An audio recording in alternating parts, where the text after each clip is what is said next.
وكان الله غفورا رحيما. ومن تاب وعمل صالحا فإنه يتوب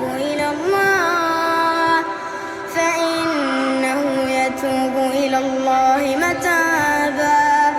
والذين لا يشهدون الزور وإذا مروا باللغو مروا كراما. والذين إذا ذكروا بآيات ربهم لم يخروا